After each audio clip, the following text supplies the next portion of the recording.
pemain PJV menuju ke area circle menjadi palang pintu, tapi ternyata saya RRQ yang saat ini ternyata sangat berdekatan dengan pemain tersebut. Itu adalah satu player yang langsung ditumbangkan dengan cepat, Red Face ternyata yang ketemu dengan Mort. Dan terjadi lagi. Kenapa ya selalu Red Face? Apa memang karena dia pendobraknya sih ya? Faktornya adalah itu juga. Tapi kayaknya bakal ada balasan yang dilakukan oleh Microbloy menuju ke arah satu player dari RRQ. Hampir saja tadi bisa ditumbangkan, sangat disayangkan. Tapi karena player RRQ tersebut menggunakan monster truck, itu yang membuat dari Nerpeko agak sedikit sulit untuk bisa ditembak. Ya walaupun memang resiko dari orang paling depan, resiko dari Red Face adalah knockdown. Kita tahu itu, sehingga kalau dia knockdown ya itu wajar karena itu resikonya. Iya. Tapi sebisa mungkin harusnya Diminimalisir. Red Face meminimalisir dan juga Red Face mendelay knockdownnya. Jangan terlalu cepat seperti tadi, karena kalau knockdown selalu cepat seperti tadi, cepat banget knockdownnya, nggak sempat ada backup, dia langsung di end. Kalau di delay terlebih dahulu mungkin ada backup sehingga ada kesempatan untuk gak di end duluan. Ya, timingnya ya harus dimainin. Jadi ada perlawanan sedikit gitu. Benar. Karena kan kalau misalkan jadi orang depan tuh pasti ada jarak kan dengan orang-orang belakangnya. Nah mungkin ini yang bisa dirapetin. Ya, harusnya tuh itu sih harus yang dieval ya oleh Coach Sinyo juga. Ya. Apa yang harus dilakukan oleh Red Face. Karena Red Face yang kita tahu mekaniknya itu kan keras. Ya. Coba lagi dong. Aduh, udah dong. Kumpul satu persatu tapi tembakan juga dilakukan dengan sebuah Rainbow menuju ke arah depan. Cool ternyata yang sudah mulai ketahuan M249 yang tadi digunakan dengan ratusan peluru. Tapi ternyata gagal untuk memenangkan fight ini. Gagal karena ada M4 yang terus menghantui tempat tersebut. Ada yang datang lagi, Rebis membackup dari area cukup jauh.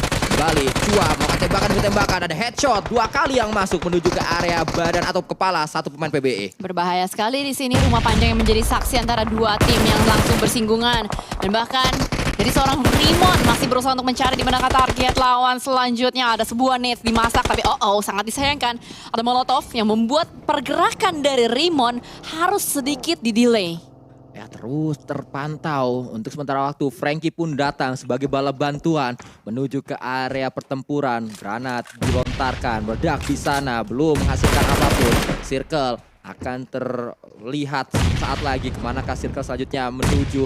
Akan tertutup dengan terbuka oleh Blue Zone. Tembakan dilakukan tapi ternyata granat meledak tepat di dekat pemain tersebut sehingga dia tumbang. Kembali ada tembakan demi tembakan datang dari pemain Xavier. Dan nampaknya ini adalah perebutan area kekuasaan yang sia-sia juga karena zonanya tidak berada di tempat rumah panjang tersebut. Tapi nampaknya dari close combat sudah tidak terhindarkan. Masih saling ngotot satu sama lain 2v2 situation. Ada pre-fire yang dilakukan oleh pemain-pemain dari PBE. Tapi Runkit tidak sempat malah sebuah nades meledak di depan moncongnya. Dan PBE pulang hanya dengan 1 poin. PBE setelah match pertama selesai, PBE berada di peringkat kedua. Tapi setelah match ke-6 PBE turun sangat jauh dari peringkat kedua ke peringkat 11. Jauh banget ya. Lengser kayaknya ya posisinya peringkatnya juga. Tapi di sini bakal ada yang fight juga harusnya. Cepat atau lambat akan terjadi juga. Oh my god, happy birthday untuk Lord Misery. 2 player down secara cepat sekali. Tidak ada perlawanan. Zuxi last man standing ada di bagian belakang. Apa yang bisa dilakukan Zuxi? Apakah clutch atau tidak? Tapi 1 player sudah low. Kembali kita lihat bahkan Zuxi sangat disayangkan. Harus pulang menuju ke arah lobby.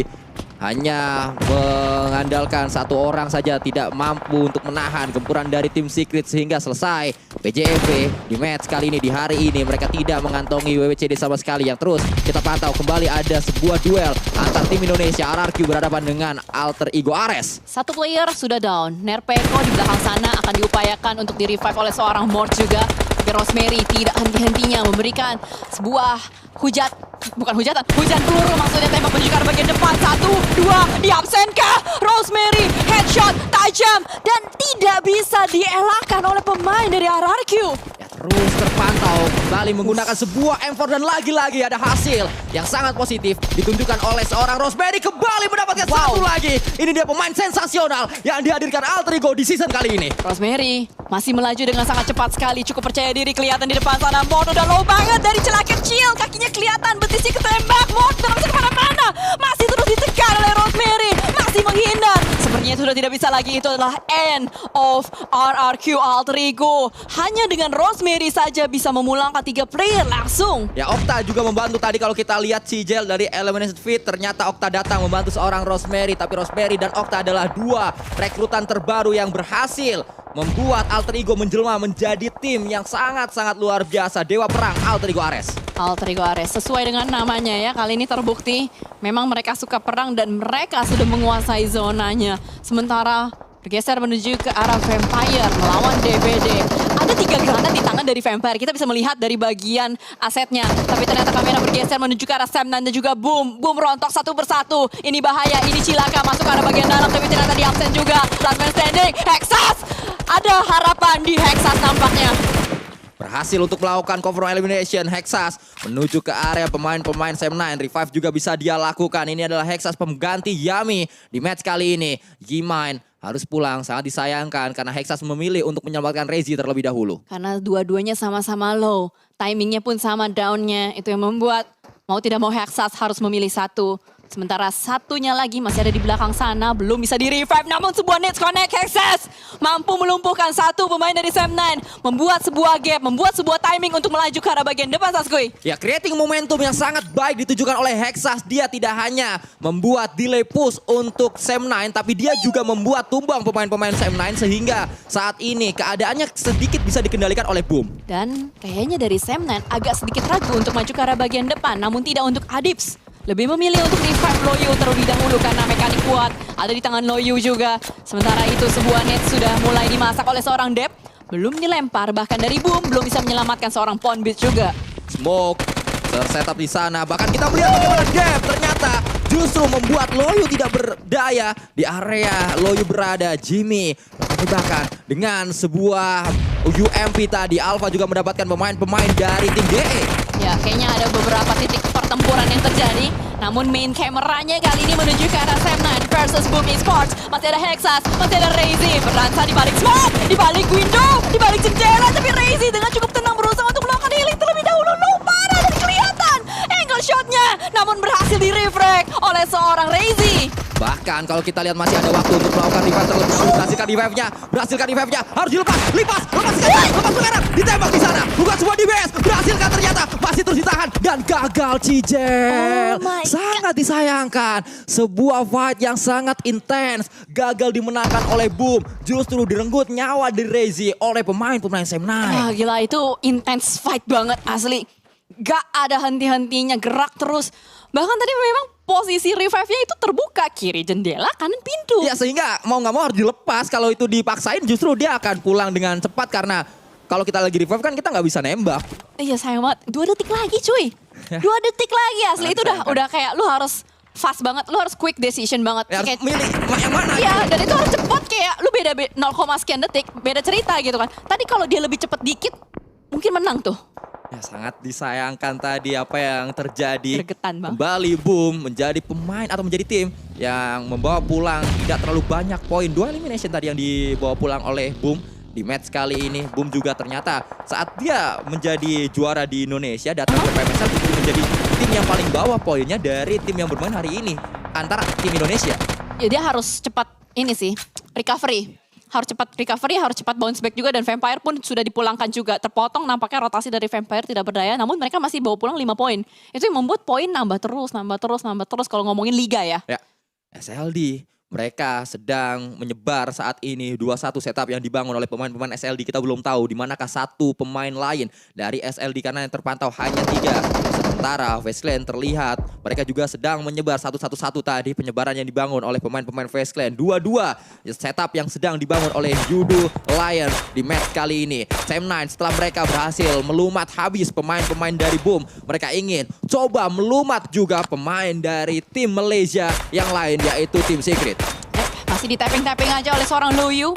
Yang dimana sedikit lagi dia bisa mendapatkan seorang Izane. Tapi Izane mendapatkan sebuah tempat untuk bersembunyi. Sementara waktu tim Secret masih ada 3 orang juga. Dengan split position yang dilakukan. Ada jumper di bagian bawah. Lalu Kit dan juga Izane di bagian belakang. Membuat Sam9 kalau mau nyebrang ini ngeri-ngeri sedep nih. Ya, itu dia. Memang ada sebuah PR yang dimiliki. Tapi ternyata tadi disebutkan ngeri-ngeri sedep, ternyata nggak ngeri ya. Lewat-lewat aja ya. Benar, belum. Ini dia. Ngeri Baru nih, sedep. baru ketahuan nih. Baru ketahuan sama TS. Gitu. Dibilang Masih. ngeri-ngeri sedep, lari aja kayak Tapi nembak sama sekali gitu. langsung kan kena kan? Langsung. masih terus terpantau. Sementara waktu untuk saat ini satu pemain yaitu Trong Jin harus segera diselamatkan oleh para Jin. Para Jin dikirim sebagai tim rescue menuju ke arah pemain yang sedang knockdown di area lain. Mr. Vibe saat ini memiliki sebuah jerami sebagai cover. Sementara waktu mereka punya coveran, tapi masalahnya Zona tidak berpihak untuk FaZe Clan. Jadi mau tidak mau FaZe Clan harus cepat melakukan decision. Cepat memilih keputusan, kemanakah mereka harus melakukan rotasi. Apakah mereka harus membersihkan Void atau mereka bakal langsung tusuk ke arah bagian tengah. Tapi Vintores dengan Mela cukup berani apa yang dia lakukan Ferguso. Tapi tidak semudah itu Ferguso karena Alpha 7 bakal langsung menculik 1 dan 2 player dari FaZe Clan. Dan gak cuman Void, SLD pun ikut campur. Dan bahkan bakal ada close combat di sini dari Gosu melawan FaZe Clan. Dan itu dia FaZe Clan. Gak bisa kemana-mana lagi. Ya, akhir dari perjalanan FaZe Clan di match kali ini. Tapi kita melihat ada 1 melawan 1 antara Daf atau Dev berhadapan dengan pemain dari tim Secret di depan sana. Ada backup yang cukup jauh datang dari Kid. Cepat apa yang dilakukan oleh Kid membuat saat ini Loyu juga tumbang. Dev pun sangat low HP. Masih ada 1 pemain di area belakang, dia bisa bergerak. Perlahan non pasti menuju ke depan. Izane pun sudah menjadi 1 pemain yang penting di fight tersebut. Refrag yang dilakukan tadi benar-benar membantu Sam9 untuk bisa melakukan penyeberangan dengan aman. Tapi Kwang terkena vehicle explosion. Dia mau tidak mau harus tersungkur lemas. Dan bahkan ada follow up juga dari seorang Alpha 7. Shu masih berusaha untuk maju ke arah bagian depan. Mencari tapi Gosu cukup nyaman, cukup sabar. Memasak sebuah granat ditungguin. Alpha 7 gak sadar ada Gosu di belakang pohon. Ya harus segera berhati-hati pemain-pemain dari Void. Jangan sampai Gosu justru bisa melontarkan sebuah utility karena jarak antar pemain dari Void sangat dekat. Meledak saat lagi utility-nya untuk gak ada yang knockdown dengan granat tersebut. Sudah mulai ketahuan di mana posisinya dan langsung pulang. Gosu gosong dia. Gosong susu. Gosong susu. Gosong Karena susu. dia pulang menuju ke lobby. Yudo Lion masih menjadi tim yang sangat lengkap dengan 4 pemain. Void pun sama lengkap dengan 4 pemain. Alter Ego menyisakan 3 orang.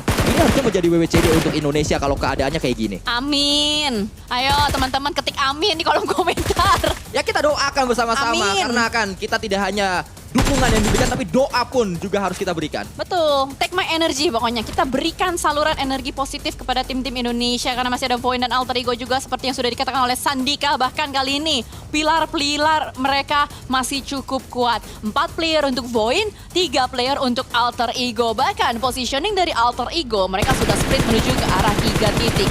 Mereka menguasai bagian atas, melihat ke arah bagian depan. Kenny terpantau, headshot tadi 1, tapi Kenny langsung merangkak menyembunyikan kepalanya. Rosemary memiliki angle shoot yang cukup jelas menuju berbagai titik di mana ada lawan-lawannya di titik tersebut. Sam9 bisa kelihatan. Lalu kalau kita melihat tadi Yudo juga bisa sedikit terlihat oleh angle shoot dari Rosemary, tapi jaraknya jauh antar pemain-pemain Alter Ego. Nah itu ada plus minus lah dengan setup seperti itu yang dimainkan oleh Alter Ego sendiri.